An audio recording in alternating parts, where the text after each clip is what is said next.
Hoje eu vou trazer um formato diferente, vai ser um vídeo reagindo a outro vídeo de uma criadora de conteúdo. E é um vídeo que tem o mesmo tema que eu venho trazendo ultimamente, que é sobre a multipotencialidade, a essa questão de tomar decisões importantes na nossa vida, né? Decisões profissionais, decisões de carreira. Então eu acho que esse vídeo é super pertinente e tem tudo a ver com o que eu venho trazendo aqui ultimamente. O vídeo é um vlog e em um determinado momento ela aparece aqui com o microfone falando sobre a sua experiência em relação a querer ser tudo, mas acabar não fazendo nada. Ela recita um trecho de um livro que se chama A Redoma de Vidro, da Silva Plath. Tem tudo a ver com a nossa realidade aqui. Então o trecho do livro é o seguinte: eu vi minha vida se ramificando à minha frente como a figueira verde daquele conto, da ponta de cada galho como um enorme figo púrpura. Um futuro maravilhoso acenava e cintilava. Um desses figos era um lar feliz com marido e filhos. Outro era uma poeta famosa, outra uma professora brilhante, outro feito de viagens à Europa, África e América do Sul. E aí ela começa a falar, outro, essa opção, essa outra, até que ela conclui, né? E acima desses figos havia muitos outros que eu não conseguia enxergar. Eu me vi sentada embaixo da árvore, morrendo de fome, simplesmente porque eu não conseguia decidir qual figo eu ficaria. Eu queria todos eles, mas escolher um significava perder todo o resto. Enquanto eu ficava ali, sentada, incapaz de tomar uma decisão, os figos começavam a encolher e ficar pretos. E um por um desabaram no chão aos meus pés. Isso ilustra uma metáfora para a realidade da vida de uma pessoa multipotencial, ou uma pessoa que está perdida, sem clareza, né? Não somente multipotenciais, mas que tem várias opções de vida, tem vários caminhos a seguir. A nossa vida ela é feita por escolha. Até o momento que a gente opta por não escolher, não tomar uma decisão ativa, a gente está escolhendo ser passivo na nossa vida. Então, não fazer escolhas também é uma escolha. E quando a gente se vê em uma situação que a gente precisa escolher e tem diversas opções, e a gente paralisa porque a gente não consegue tomar a decisão que seja mais coerente com o que a gente sente por falta de clareza, falta de autoconhecimento, falta de saber o que de fato nós queremos para a nossa vida, né? O que nos move, o que nos motiva, o que faz sentido pra gente, a gente acaba vendo as oportunidades passando. Então, assim, as coisas vão dificultando, as oportunidades passam na nossa frente, a gente não consegue decidir e as oportunidades começam a encolher, a ficar pretas e cair aos nossos pés, né, desabarem no chão. É uma metáfora para a nossa vida, esses dilemas de não conseguir aproveitar o momento que precisa ser aproveitado, porque a gente fica na ilusão de que vai ter a escolha perfeita para nossa vida, que vai reger, né? Que vai reger a nossa vida profissional, a nossa carreira e aquela ilusão que foi nos colocado na nossa cabeça de que a gente precisa ter um trabalho estável, bem-sucedido, que a gente leve até a nossa aposentadoria. Vou entrar nesse assunto, nessa questão mais dessa pressão social que acaba afetando o nosso emocional, mas vamos por partes. Eu vou reagir aqui o que ela vai falar e vamos prosseguir, tá? Depois eu quero reagir também aos comentários e tirar uma conclusão deste vídeo. Sabe uma coisa que eu sinto que é um aprendizado assim que eu tô tendo muito na vida adulta? É sobre aprender a fazer as pazes com as incertezas da vida, sabe? Porque eu sinto que uma coisa que me paralisou por muito tempo, assim, e talvez outras pessoas se sintam da mesma forma, quando você tem que tomar uma decisão e aí você se sente paralisado porque você não tem certeza se aquilo é a coisa certa pra você, sabe? E aí você começa a pensar em todas as coisas que você não vai ser a partir do momento que você decide seguir um caminho, assim, tudo que você tá deixando pra trás, né? E eu acho que enquanto a gente continuar buscando certeza absoluta, a gente não consegue fazer nada, sabe? E aí a gente simplesmente assiste a vida passar, porque a gente fica paralisado pelo nosso medo de escolher, assim. É bem isso, essa questão da abraçar a incerteza. A gente vem de uma pressão, uma cobrança social que vem ali dos nossos pais, né, de uma outra geração, que a gente não pode aceitar as incertezas. As incertezas é um risco muito grande para se ter na vida. Então a gente precisava, né, naquele momento ali, quando a gente estava saindo do ensino médio para escolher a faculdade, e que eu acho um absurdo, acompanhe meu raciocínio. Um adolescente de 16, 17 anos, né, eu terminei meu ensino médio, eu tinha 16 anos, tem que escolher uma profissão para você levar para o resto da sua vida até você se aposentar. Uma pessoa que nem tem o córtex pré-frontal totalmente desenvolvido, porque de acordo com o que eu pesquisei, o córtex pré-frontal, que é a parte do cérebro aqui na frente, que é responsável pela tomada de decisões, planejamento, organização, né, aquelas estratégias, pensamento racional, lógico, ele só está completamente desenvolvido dos 25 anos. Então, um adolescente de 16, 17 anos vai prestar vestibular, fazer faculdade para poder decidir uma carreira para o resto da sua vida. É uma covardia a gente se colocar num lugar desse. E aí a gente fica infeliz num trabalho que a gente não gosta, que a gente não se identifica mais, porque fazia sentido naquela época, quando a gente era adolescente, era aquelas vivências que a gente tinha adquirido e que a gente gostava, que a gente se identificava, mas aí conforme vai passando os anos, a gente vai vivenciando outras coisas, aprendendo outras coisas. E o que acontece? A gente se vê frustrado trabalhando numa coisa que a gente não se identifica mais. A gente se sente limitado, a gente quer expandir, a gente quer experimentar outras coisas, porque a vida é uma só e a gente vai viver. Porque assim, o trabalho é uma coisa que ele leva muitas horas do nosso dia, muitos dias da nossa semana.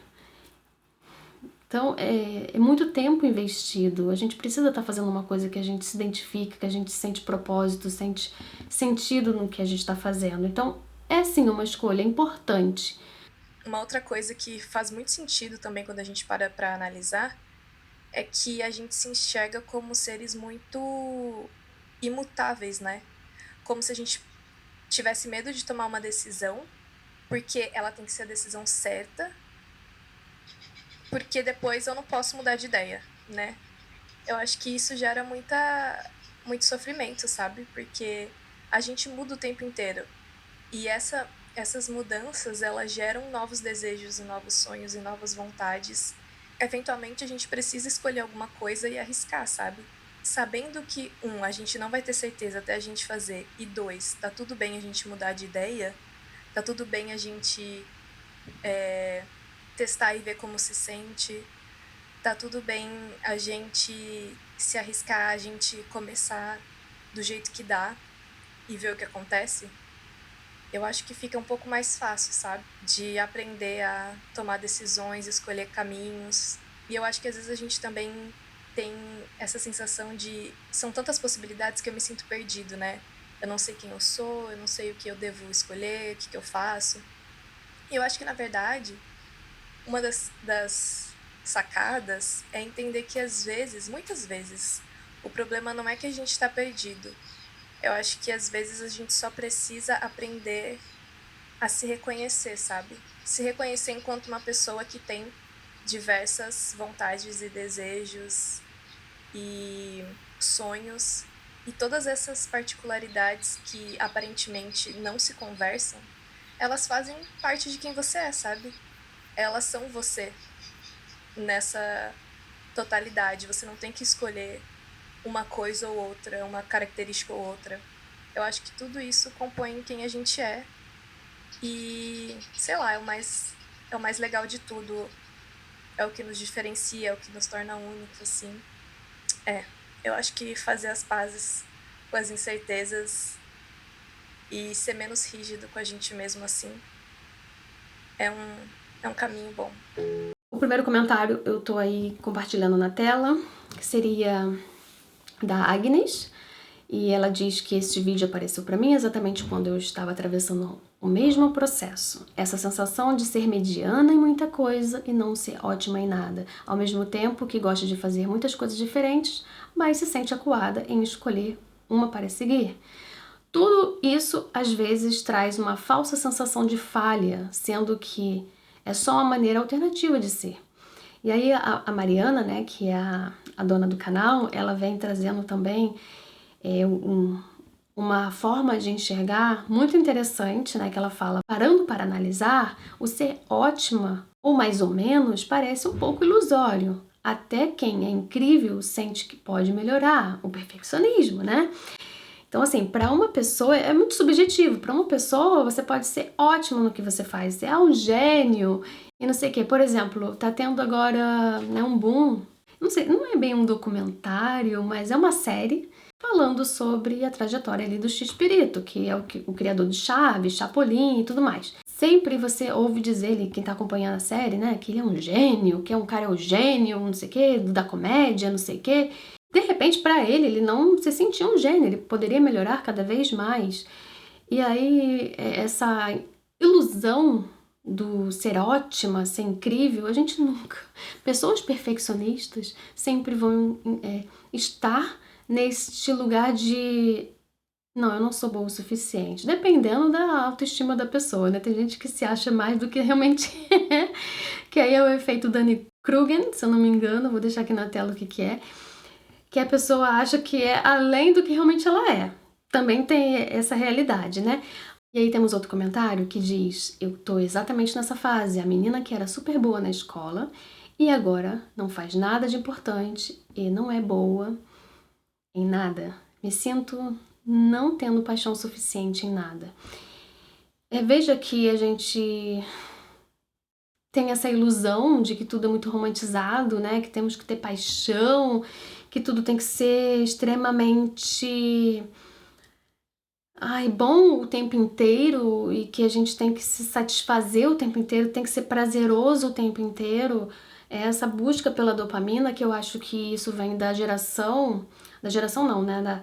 Da era que a gente tem vivido. Nós somos de uma outra geração, que é uma geração que pegou a infância sem internet, ou parte da infância sem internet, que a gente lembra de uma realidade sem internet, sem essa comparação, sem essa pressão por performance ou por querer ser tão bom quanto outras pessoas de outros estados, de outros países, de outras realidades, que não seja o nosso grupinho ali de pessoas que se formaram com a gente ou que estudam com a gente. Então a gente tinha aquela ideia de que eu sou a menina boa da escola, agora você precisa ser a mulher boa no que você faz na sua cidade ou na internet no todo.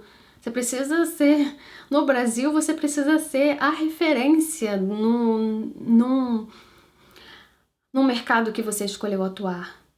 Percebe a proporção das coisas como ficou gigantesca em comparação à nossa infância e adolescência. E aí essa questão da paixão, tem que ter paixão.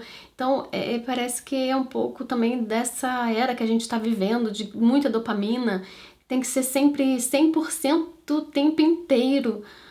A gente não pode se guiar pelo que realmente temos que fazer. Esse trabalho, essa parte do trabalho aqui é chata, mas eu tenho que fazer a disciplina do que tem que fazer. E não porque, eu enjoei. Aí joga para um lado, vou para outra, porque tá sempre em busca de dopamina mais e mais e mais. Passei quase a minha juventude inteira paralisada com medo de tentar errar. Pensava assim nos meus 20 e poucos anos que precisava escolher apenas um caminho, uma carreira e definir a minha vida a partir dela. Na época fui ensinada dessa forma. Preciso trabalhar muito o meu emocional. Me sabotei muito. Mesmo assim eu fantasiava muita coisa, desistia, mas não deixava de tentar e ainda sigo. Demorou tempos para entender o vazio e ainda estou no processo. A sensação de estar perdida por anos e não sair do lugar. A sensação de que falhei comigo. Agora vamos destacar o trecho que ela fala. Precisava escolher um caminho, uma carreira e definir minha vida a partir dela. Na época fui ensinada dessa forma. Com certeza deve ser da minha geração, ou pelo menos a geração anterior à minha. o quanto a gente precisa trabalhar essa mentalidade e se desvincular do que era, como eu posso dizer, do que era esperado. Senão a gente vai sofrer, é um sofrimento muito desgastante. E a gente precisa caminhar com nossas próprias pernas, sem tentar atender a expectativa de outras pessoas. O certo para outras pessoas, tipo nossos pais, nossos avós, é uma coisa, é uma forma como eles enxergam o mundo, é a visão de mundo deles. A nossa, a gente pode construir um caminho diferente. Que eu lembro que tinha uma mãe de uma amiga que ela falava, você não pensa não em fazer um concurso público? Não, porque minha filha vai fazer concurso público. E acontece que a filha dela fez concurso público, não se adaptou à função que ela tinha conseguido ali, desistiu pediu demissão, não quis mais e partiu para outra coisa. Então, quer dizer, as pessoas ao nosso redor, elas nos cobram. E pessoas de outra geração, de outra realidade, de outras vivências, do que ela acha que é certo, do que ela acha que é errado. Então há muita pressão psicológica em cima de nós e a gente vive em outra realidade que não condiz com a realidade de como fomos criados, que é a realidade de muitas possibilidades, de muitos estímulos, de dopamina, de ter que estar fazendo tudo sempre 100% na satisfação, no prazer. Tem que estar tudo mil maravilhas o tempo inteiro, tudo muito feliz. E nem tudo é feliz. Ó, agora, nesse momento, estou gravando este vídeo, estou morrendo de fome, já está na hora de cozinhar, estou morrendo de calor, louca para terminar esse vídeo. Assim, gosto de fazer o vídeo sim, mas se eu pudesse escolher, eu não estaria gravando o vídeo nesse calor. Não podendo ligar um ventilador, porque senão faz barulho, né? Nem sempre é gostosinho, nem sempre é satisfatório, mas pela disciplina a gente precisa fazer. E é isso. Não dá pra ser 100% bom o tempo inteiro, ter a escolha perfeita, nada é perfeito. Nós não somos seres perfeitos, nada é perfeito. Inclusive as nossas decisões não são perfeitas. Eu trouxe um último comentário aqui para reagir, antes da gente entrar na conclusão deste vídeo, que eu trouxe aqui pra gente enfrentar esses desafios, né, superar, que foi um comentário que eu ouvi muitas vezes também, e que isso aumenta o nosso perfeccionismo. Se a pessoa, a criadora de conteúdo, não tiver uma autoestima ou uma autoconfiança muito bem estruturada, sólida, ela pode... No meu caso, quando eu recebia isso, não tinha uma autoestima, uma autoconfiança muito bem estruturada e eu acabava me abalando com isso. Se ela não tiver, o comentário que seria um elogio acaba sendo uma cobrança. Jurava que você era famosa por conta da qualidade do seu conteúdo, do seu vídeo. Eu amei demais, você merece muito reconhecimento de verdade. Aí todo mundo, eu também achei, pensei o mesmo, não sei o quê. Por quê? O vídeo dela atingiu, 40 mil visualizações, mais ou menos, e ela tem 2.000 seguidores, inscritos, no caso. Então as pessoas, elas buscam essa lógica de que você precisa ser super famosa, você precisa ser super bem sucedida. Então, além da cobrança que a gente tinha com os nossos pais, avós, mãe de amigos e etc., né? Eram os adultos responsáveis e que entendiam o que era bom pra gente quando adolescente, agora nós temos pessoas no mundo inteiro que assistem o nosso vídeo, opinando o que a gente precisa ser ou deixar de ser. A cobrança de ter que ser famosa para justificar o nosso conteúdo. Mas como você não é famosa se o seu conteúdo é bom? Você entende a problemática disso? Às vezes a gente faz um comentário, não tô criticando quem fez comentário, até porque, né, assim, a gente tá vendo por trás das entrelinhas, mas não querendo dizer que o comentário é maldoso, não é isso. Mas a cobrança que as pessoas acabam fazendo sem querer, por conta dessa mentalidade de que tem que estar sempre ótima em tudo, como aquele comentário lá no início. Ser ótima em tudo, porque parece que se você não tiver, agora falando da criação de conteúdo, que é a minha expertise aqui, né? Quando eu recebi esse tipo de comentários, por que você não tem 1 milhão de inscritos ainda? Poxa, seu conteúdo é muito bom, devia ter 1 milhão de inscritos. e eu via outras pessoas conseguindo seus milhões de inscritos, eu ali com meus 300 mil, eu achava que, nossa, eu tô ficando pra trás, eu sou mediana, não sou boa, não sou ótima no que eu faço, porque eu não tenho reconhecimento, os números que as pessoas, elas buscam pra justificar que o conteúdo é bom, que aquela pessoa é relevante ou não. E isso minava minha confiança, obviamente, porque a gente tá com aquela mentalidade de que a gente precisa se provar o tempo inteiro. Vou deixar o link do vídeo original aqui embaixo na caixa de descrição, então se você gostou aí do vídeo que eu apresentei aqui, assista ele todo, porque tem no final do vídeo ela dá algumas dicas que inclusive eu faço já há muito tempo, né, que seria ter um caderno para você ir escrevendo, se autoconhecendo, prática da escrita. Eu sou uma defensora, tem um diário, tem um caderno, então no final do vídeo ela fala sobre isso. Mas aqui, vamos focar na conclusão do nosso vídeo. Temos 3 estratégias, tá? Deixa eu pegar aqui as minhas anotações. Nossa, meu iPad está todo marcado de dedo. Mas seria a primeira estratégia, reconhecer... Opa, não. A primeira estratégia, nomear a origem da cobrança. De onde vem a cobrança de escolher certo? É sua? Da sua família? Da cultura em que você cresceu? Então, entender tudo isso, né? Se questionar e lembrar de como você foi criada, o que você ouvia, qual era a cobrança, isso realmente seu, é intrínseco, né? Realmente é uma cobrança que você faz porque você tem umas questões suas pessoais e tal, e aí você vai ter que trabalhar o seu autoconhecimento, a forma como você enxerga a vida, mas às vezes é a cobrança dos outros e a gente fica querendo agradar os outros. Inclusive tem vídeo aqui falando sobre isso também, né? Os deveria, porque você deveria fazer isso, sim, você deveria fazer assado, e a gente fica no meio dessa situação que nem uma bola de ping-pong. Outra estratégia seria reconhecer a mentalidade de escassez. Muitas vezes a gente tem medo de fazer a escolha de carreira porque a gente tinha aquele... A gente carregou o medo das outras pessoas, das outras gerações, né? Uma geração que viveu a inflação, uma geração que instabilidade é igual a risco de vida, de passar fome, de ficar sem casa.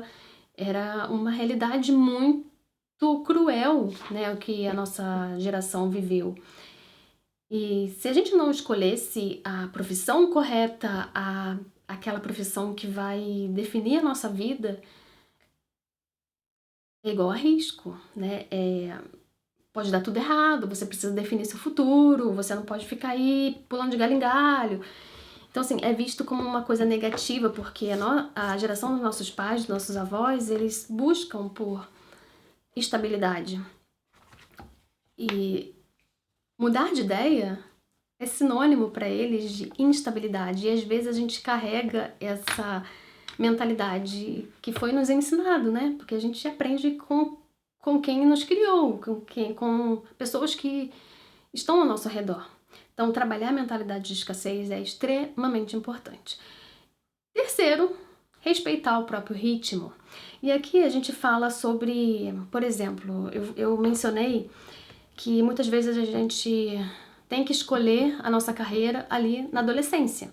Então imagina uma pessoa com 16, 17 anos tendo que escolher uma profissão para poder fazer uma faculdade, uma especialização, que seja, e aí você tá ali com, sei lá, depois de uns 4, 5 anos, você lá com seus 20 e poucos anos, já amadureceu, já vivenciou muitas coisas e quer experimentar outras coisas, mas está preso àquele tempo investido, aquele dinheiro, aquela expectativa que seus pais, né, pô, como é que fez faculdade? Muitos anos estudando, eu gastei um dinheiro para poder pagar isso tudo, não sei o quê, uma despesa, e você não quer frustrar os seus pais, porque, né, eles bancaram tudo isso, ou porque eles criaram expectativas de que você tem uma profissão, e aí, imagina você ter que abandonar tudo, começar do zero. Apesar de eu não concordar com esse termo de começar do zero, a gente nunca começa do zero quando a gente já tem uma vivência, né? Mas enfim. E aí você, de repente, com seus 40 e poucos anos, ter a mentalidade de uma adolescente de 17. Isso não é normal. Pelo menos não deveria ser, né? A gente vai evoluindo com a vida. E cada um tem o seu ritmo próprio de evolução. Tem gente que tem a mesma mentalidade de uma pessoa, já com seus 40 e poucos anos, tem uma mentalidade de um adolescente. Não evoluiu, não... Infelizmente, né? Não experimentou outras coisas, não vivenciou, não evoluiu mesmo como pessoa, como mentalidade, como... Ai, o seu psicológico ali, né? De aprender coisas novas e tudo mais. Mas a pessoa que tá sempre evoluindo, no meu caso, eu tive uma evolução, assim, um pico de evolução, de mudança de mentalidade muito forte na época da pandemia. Então, assim, a minha vida mudou muito ali em 2020. E tem mudado cada vez mais. Então, durante 5 anos eu evoluí o que era equivalente para evoluir em 15. Foi muito rápido, foi muito intenso. E claro que nesse período muitas coisas iriam mudar, muitos conflitos, porque o autoconhecimento ele traz isso, esse confronto interno de você entender o que é pra você, o que não é pra você, você começa a ficar muito mais criteriosa, não aceito isso, meus limites são esses, eu gosto disso não aceito, isso sim eu aceito, isso faz parte de mim, isso faz sentido. Então você começa a entender tudo isso. E conforme você vai entendendo tudo isso, você vai ficando cada vez mais criterioso, ou você vai experimentando e você vai vendo que aquilo ali não é pra você logo de primeira. Você não atura muitas coisas que você aturaria ali quando você é mais nova. Enfim, então, e cada um tem o seu ritmo. Então pode ser que uma pessoa mude de ideia muitas vezes durante um período. Eu, durante 5 anos, eu mudei de ideia várias vezes. Mas tem outras pessoas que podem vivenciar 10 anos a mesma ideia e depois de 10, 15 anos queira mudar. Então não adianta a gente comparar a realidade de uma pessoa com outra. Ai, nossa, por que fulano consegue ser tão estável no trabalho dela e se sentir satisfeita e focar naquilo e ser constante, né? Porque um dilema da pessoa multipotencial que tem esses conflitos é: eu queria ser constante e eu não sou constante. Eu vivo mudando de ideia, eu pulo de galho em galho. Mas às vezes é só a forma como a gente tem que enxergar as coisas. Às vezes aquela pessoa não teve tanta evolução de mentalidade, de vida, de experiências, de aprendizados como você teve. Isso é bom? Isso é ruim? Depende da visão de cada um, né? Então, para finalizar o vídeo, a gente vai trabalhar essas 3 estratégias, né? Eu sugiro vocês a trabalharem essa questão da mentalidade de escassez, se questionar, por isso que terapia é muito importante para quem tá num dilema muito pesado, né? Tá com uma carga muito pesada e tem que levar, às vezes, terapia é muito bom. Ou então uma pessoa, uma mentora, uma pessoa que tem a capacidade de te guiar com as perguntas certas, com uma metodologia que possa te direcionar para você trabalhar essa multipotencialidade da melhor forma possível. Eu estou trabalhando num método aí para poder ajudar pessoas que, assim como eu, também enfrentam desafios.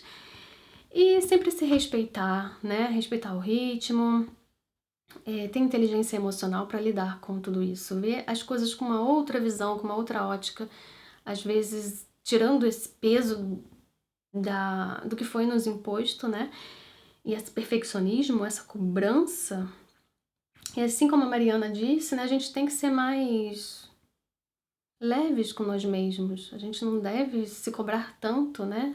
E às vezes se permitir escolher algo que não seja 100%, mas que no caminho pode se mostrar, né, ter uma surpresa aí, tipo, como eu falei no vídeo anterior, que eu falo da minha prima, que foi seguir um caminho que nem era tanto assim, e no decorrer da prática, de estar fazendo, foi se encontrando, foi gostando do que está fazendo e ama o que está fazendo, cada vez mais, né, que vai as experiências que ela vai vivenciando ali.